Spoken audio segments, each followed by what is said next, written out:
नमस्कार दोस्तों। कहा जाता है नर सेवा ही नारायण सेवा है। ये तथ्य हम सभी जानते हैं, पर अपनी रोजमर्रा की जिंदगी में कहीं ना कहीं भूल जाते हैं। आइए इसे एक बार फिर से ताज़ा करते हैं इस कहानी के माध्यम से। एक शहर में एक अमीर सेठ रहता था। उसके पास बहुत पैसा था। एक शाम अचानक उसे बहुत बेचैनी होने लगी। डॉक्टर को बुलाया, सारी जांचें करवा ली, पर कुछ भी नहीं निकला। लेकिन उसकी बेचैनी बढ़ती जा रही थी। उसे समझ में नहीं आ रहा था कि आखिर ये हो क्या रहा है। रात हुई, नींद की गोलियां भी खा ली, पर नींद आने को तैयार ही नहीं और ना ही बेचैनी कम हो रही। वो रात को उठकर 3 बजे घर के बगीचे में घूमने लगा। घूमते घूमते उसे लगा बाहर थोड़ा सा सुकून है, तो वो बाहर सड़क पर पैदल निकल पड़ा। अब वो घर से बहुत दूर निकल आया था और थकान की वजह से वो एक चबूतरे पर बैठ गया। इतने में एक कुत्ता वहां आया और उसकी चप्पल उठाकर ले गया। सेठ ने देखा तो वो दूसरी चप्पल उठाकर उस कुत्ते के पीछे भागा। कुत्ता पास ही बनी झोपड़ी में घुस गया। सेठ को करीब आता देखकर कुत्ते ने चप्पल वहीं बाहर छोड़ दी और चला गया। सेठ ने राहत की सांस ली और अपनी चप्पल पहनने लगा। इतने में उसे किसी के रोने की आवाज सुनाई दी। वो और करीब गया तो एक झोपड़ी में से आवाज आ रही थी।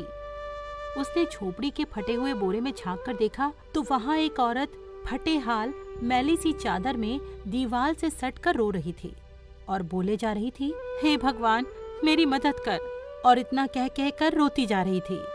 सेठ के मन में आया कि यहाँ से चले जाएं, कहीं कोई गलत ना सोच ले। वो थोड़ा आगे बढ़ा ही था कि उसके दिल में एक बार फिर से ख्याल आया कि आखिर वो औरत रो क्यों रही है, उसको तकलीफ क्या है। उसने अपने दिल की सुनी और वहां जाकर दरवाजा खटखटाया। उस औरत ने दरवाजा खोला और सेठ को देखकर घबरा गई।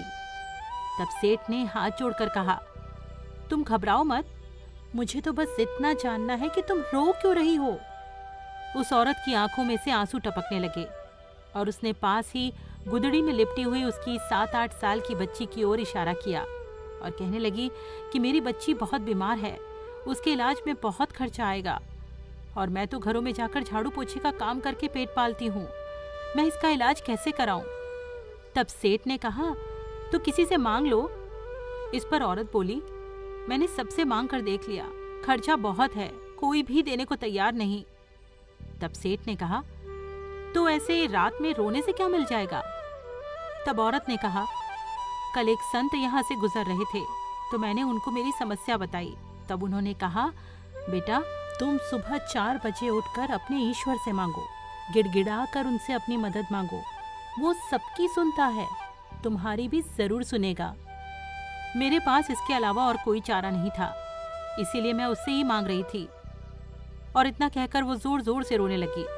ये सब सुनकर सेठ का दिल पिघल गया और उसने तुरंत एम्बुलेंस बुलवाई और उस लड़की को एडमिट करवा दिया। डॉक्टर ने 1.5 लाख का खर्चा बताया तो सेठ ने उसकी जवाबदारी अपने ऊपर ले ली और उसका इलाज कराया और उस औरत को अपने यहाँ नौकरी देकर अपने बंगले के सर्वेंट क्वार्टर में जगह दी और उस लड़की की पढ़ाई का जिम्मा भी ले लिया। वो सेठ कर्म प्रधान तो था पर नास्तिक था।